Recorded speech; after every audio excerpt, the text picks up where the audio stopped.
All right, guys, it might be dangerous. It might not be the best idea I've ever had, but we're going to turn Captain Kleeman loose on the 145 today, let him load some trucks, and get his thoughts on this machine.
All right, Captain, we got to turn the keys over to you, figuratively, because they're still in the machine. They're in the machine. But yeah. Just because I turned the key over, don't mean you get to, like, turn the machine over.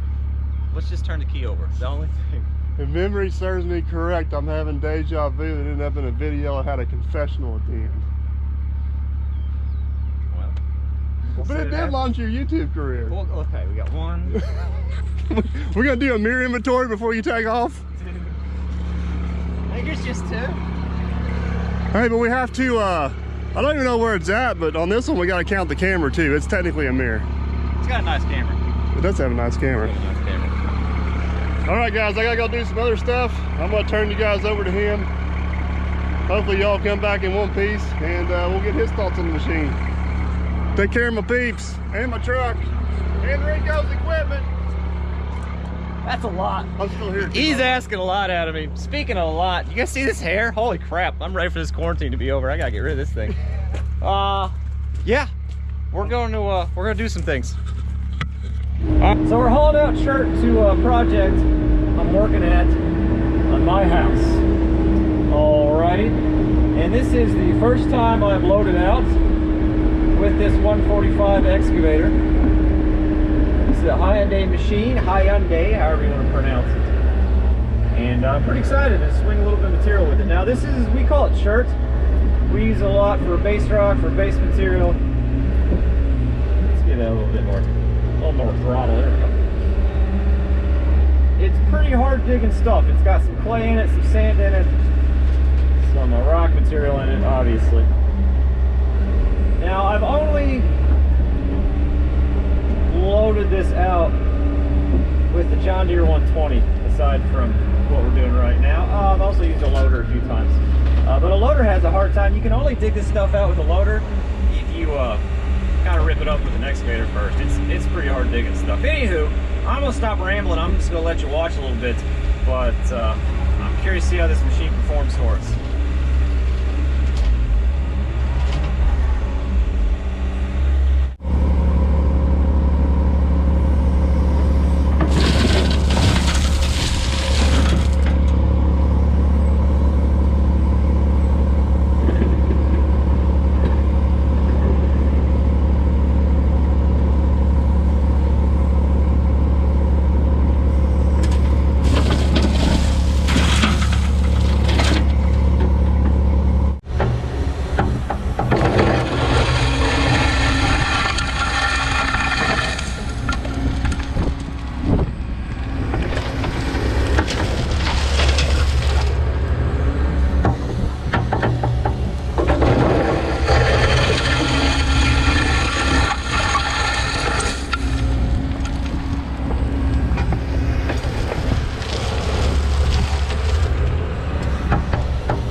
is going to break down. Simple as that.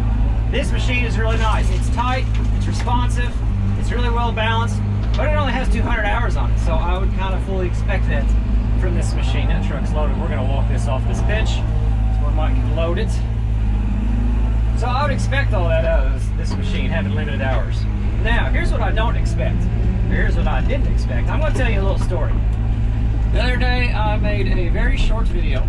Well, I made a regular length video, which is normally about 20 minutes. And anywho, there was a short clip in that video where I was offloading concrete cubes, sorry about that, concrete cubes with this machine. The video had nothing to do with this machine. The video is about hauling concrete blocks, and that's all it was. It just happened to have one random little clip in it, offloading. Okay? So I get an email from a guy, a sales rep named Tyler. And Tyler works for Rico Equipment, R-E-C-O Equipment, Rico Equipment in Indianapolis, Indiana. I think, don't quote me on the place, but I think it's Indianapolis. Now Tyler sent me an email to thank me for making that video and said they appreciated me taking the time to do that. Now here's why that matters. That matters because I don't have a partnership with Hyundai. That's not my deal. That's Mike's deal. They don't even know I exist as far as I'm concerned. And they know for a fact, as a homeowner, I'm never going to buy a piece of equipment. They don't have to give me the time of day if they don't want to. It really truly makes no difference. Now, here's why I'm telling you that story. Like I said, this machine is tight, it's responsive, I like the speed, I like the breakout force, I like the balance, but all that stuff can disappear over years as it gets worn down. And it's just not like it used to be. You used to be able to buy any machine you want, and it didn't really matter what dealer you had when you left. You could fix anything with a pair of vice grips and some channel locks. But all the technology they put on these machines nowadays, it's just not like that anymore. You've got to have a support network to keep that machine going. So, brand to be damned, if you don't have a support network to keep you going, it doesn't matter. And the point I'm making here is, if Hyundai and Rico Equipment in Indianapolis, Indiana, was nice enough to reach out to me, who is just a part-time operator and will never put a dollar in their bank account because I'm obviously never buying anything as a homeowner, if they're going to take the time and reach out and say thank you for making a video, then that tells you they actually give a crap about their customers and the people that use their equipment. So, you want my opinion on this machine? It's an excavator, it digs dirt, it does things like that. But, my opinion on the company, I think they're going to have your back if you got issues. Anywho, that's my rant, or whatever you want to call it for today. I'm going to shut this thing down. And, hey, we'll catch you guys on the next one.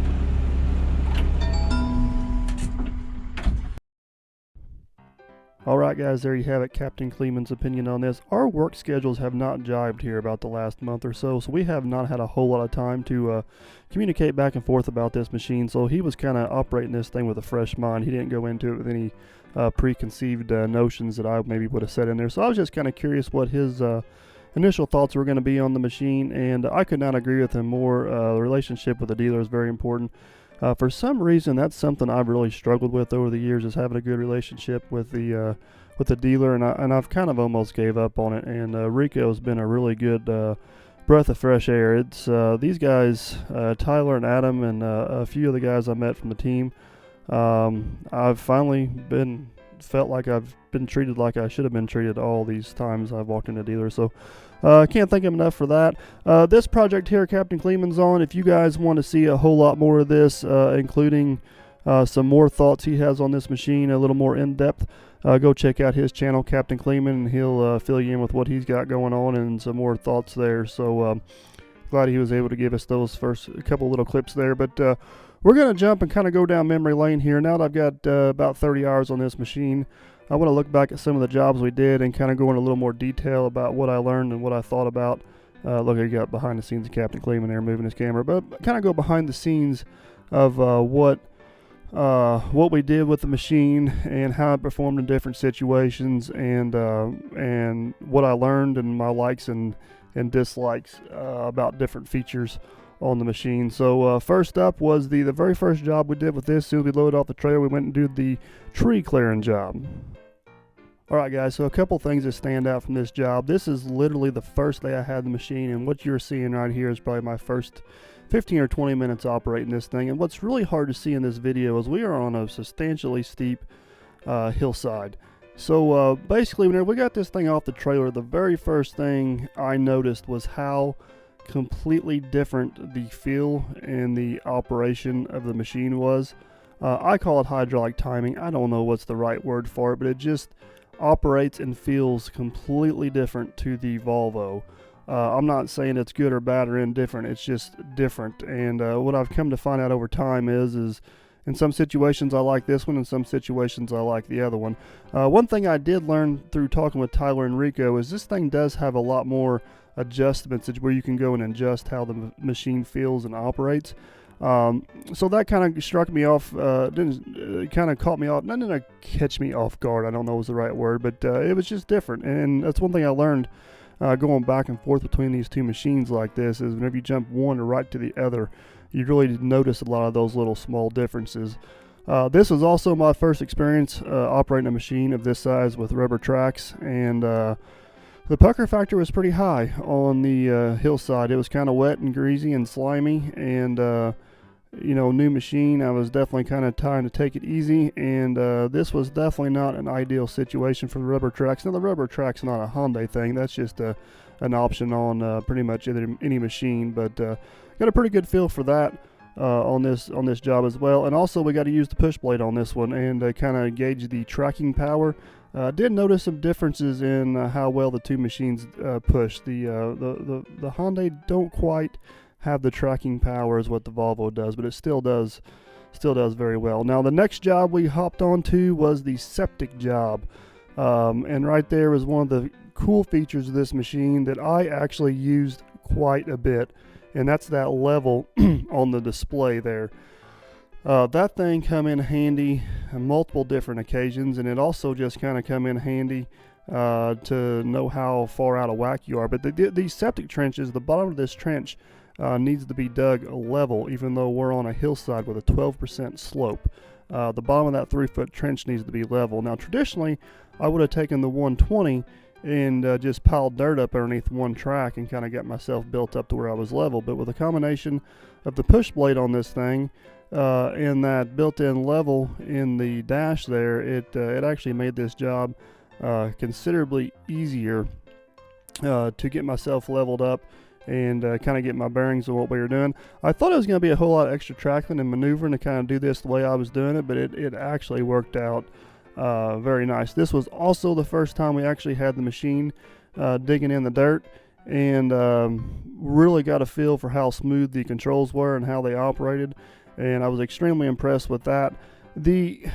I think one reason that I'm very fond of this machine is it has a lot of similarities the way the 120 has operated for years, which makes it really easy for me in situations like this to run and cut grade and do, I guess, what you would consider semi-precision digging or precision digging. But this thing, the rubber tracks, did kind of hinder us slightly on this job on this hillside, but far as overall, the machine performed beautifully.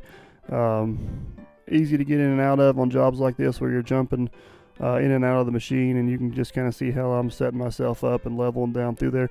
This thing has incredible reach for the type of machine it is, and as you will see in some of the other jobs we did, the balance of this machine is absolutely outstanding. So this was a fun project here because it was the first time we really got to move dirt with it. The first one was kind of being careful and watching what we were doing, taking some trees out in some very tight quarters. I don't know if you guys seen the power line, the trailer, and the driveway and stuff we had to miss, but so it was cool to get the machine on this job and go to town. Got the trenching bucket on this thing. This is my favorite homemade attachment right here.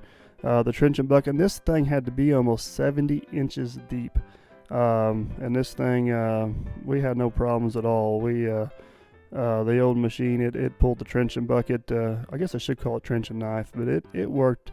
It worked excellent. No complaints. This job was a lot of fun for this machine because we got to put it in so many different scenarios and so many different applications. It worked out really, really well. The last thing I recall from this job is we were digging a hole for the septic tank, which had to be about 8 feet deep. We hit a layer of rock, and there at first I thought, oh boy, we are in trouble. But it was a layer of sandstone rock that was about a foot thick, and once we got the teeth to bite into this, the old girl powered right through it and didn't have any trouble at all. So then from there, we headed down and dug the crawl space foundation. And this is where the balance of the machine really starts showing up. As you can see there, I got the big 5-foot bucket off my 120 on there. I'm very familiar with how the 120 handles that bucket. This machine was probably a little bit of an overkill for this job, but as I was talking, we had another job close by there. You can even see me stick it out there to just kind of check the balance on the machine, but it did really well. We did have the 304 there on the job to do some of the other precision digging we had, but the machine worked really great. It turned a full-day job into a half-day job, having this particular machine on the job. And like I said, with that big bucket, it powered right through it. It handled full scoops beautifully. Had absolutely no issues at all with that bucket. Like I said, the Hyundai was probably a little too big for this job, but having it on the job made this a quick half-day job, and you can see there it turned out awesome. We were in and out of there in no time, and down the road to the other job. Again, the level on the display come in handy on this. This did have a little bit of slope. The blade come in very handy for leveling. The rubber tracks were actually a big benefit on this. As you can see, the truck out there, we actually unloaded on the city street. City inspector was there while we were unloading. He goes, "Oh, you don't have to do anything. You just run that thing right off." I said, "Yeah, we can." So rubber tracks were actually a huge benefit on this particular job, and machine performed beautiful. It was pretty handy to have it there. Like I said, it turned a full-day job with a little machine into a half-day job, and it allowed us to get on down the road to the next one. So it worked out very nicely. From there, we headed out to Farmer Chris's house. Our Farmer Chris's farm, and this is where we redid the pond overflow for the cattle watering pond. And the takeaways from this is that bank we were just working on right there was extremely steep, and I never really felt off balance in there. I was really impressed with how well the machine held itself on that hillside. This planter here, we were able to pick it up, move it out of the way. Of course, it's just a little bit of scrap metal. Just a lot of control with the machine, and the visibility on this thing, especially when you're working in tight spaces, is bar none. It is really nice being able to look over your right shoulder and see what you're needing to do. I don't know, Chris is checking out the pipe there to make sure we got her good. But we did several different odd jobs. We ditched and dipped out a little pond here, installed the pond overflow, and a variety of different things. Machine worked out real well on this job. The thumb is not the type of thumb I'm used to. Of course, that's not a Hyundai thing. That's an option. So it's taken me a lot to get used to using that style thumb. It kind of limits you a little bit on what you can and can't do. But we spent about a half day here with Farmer Chris doing a couple odd jobs, and no issues at all. It worked just like it should, and we got everything knocked out and headed on down the road to the next one. And guys, this video here, this job here was probably my favorite out of all of them with this machine. This job would have been, I'm going to go with almost impossible or twice as difficult to do with the Volvo setup I got. As I talked about in the video, we had the fragile asphalt driveway. Rubber tracks were awesome. Working down in this ditch, I did not want to disturb or destroy any more than what I needed to. And you can see how close, if I had my machine down there's a few trees on the other side there on the left-hand side. Would have had no choice but to take them out. Very close quarters. And I'll show you later, the geometry of the boom allows you to work much closer to yourself at a higher elevation, almost 16 inches, I believe, higher than a Volvo. So as this wall gets up, it's real nice in this situation. It's a lot easier working close at 6 or 7 feet. That also comes into play greatly whenever you go to load trucks. One other thing I want to mention is the pin grabber coupler on this. I believe it's an ESCO coupler. I don't know if that's normal for a Hyundai machine to have that coupler on it. But it's the same brand, but it's a different style. That's what's on my Volvo. And if I had to make my choice between one or the other, I really like the coupler on this machine. The way the safety feature and everything in it works, it's just a lot more user friendly. And as you can see, we've had several different buckets on this. We had the 5-foot bucket off the 120. This is actually the 3-foot bucket off the 120. And then we had the trenching bucket on. They all fit great and worked awesome. Like I said, guys, we put over 30 hours on the machine. I tried to put it in as many different scenarios and as many different situations as I could, just so I could get a true feel for this machine and see where it really excelled and get a good gauge on how it stands up next to the Volvo. And I got several videos coming on that. Obviously, these are the same class machines, but they're totally different style machines. And my goal with these videos is just to give you guys some observations and some information and some differences I noticed. So if you guys are going back and forth between brands or conventional machine versus close radius machine, get you guys as much good information as possible so you guys can make a good decision. A couple other things I want to hit on real quick is a huge thanks to Hyundai. This company has been outstanding to work with. It's just been a lot of fun working with these guys, which I've really enjoyed. A huge opportunity for me and the channel. And Rico Equipment, I finally feel like it's the first time I've ever really had a legitimate relationship with a dealer, and it's just nice. These guys have went above and beyond keep in mind, guys, back in December, whenever I was shopping for a machine, I ended up not buying a machine from them. I bought a machine from somebody else, and they've still maintained that relationship. They have not been pushy trying to sell. They've just been a lot of fun and a pleasure to work with, and it's actually been an enjoyable relationship. And I'm speaking of Tyler and Adam and a few others I met there. I cannot say one cross word about those guys. They have treated me awesome, and I have yet to spend a dime with them. I feel bad about that, but it's the truth. So, but most importantly, huge thanks to you guys. Everybody that watches and interacts with these videos is what makes stuff like this possible. If you guys weren't interested in what I was doing or what my thoughts are on stuff, opportunities like this would never be possible. So huge thanks for you guys for watching and commenting and engaging, because I want to know what you guys think. I tell you what I think a lot of times in the videos, and if you guys have been watching this channel for a while, you all know that I reply to probably 90% of my comments, and I read and heart, I think up to this point, almost every one. So that's big. So yeah, go to Hyundai's page, go to my page, comment on there. Hyundai is very good about getting back with all their comments too. So if you got any questions or any concerns or opinions, they like to hear them. I've gave them a little bit of input, and they took it very well as constructive criticism, and there was some things that I thought needed to be changed, and they're like, well, just type this in, and it worked. So sometimes some things are adjustable that you thought were set. So like I said, it's been a pleasure to work with. A huge thanks to Hyundai Rico Equipment, but even a bigger thanks to you guys for interacting with this channel and being interested in what's going on and making stuff like this possible. It's a huge opportunity for me, and I'm very, very grateful for it. But like I said, I do have a couple videos coming up kind of going over the differences between the machines in some great detail. Me and Tyler take the time to do that, so I hope you guys find them useful and helpful.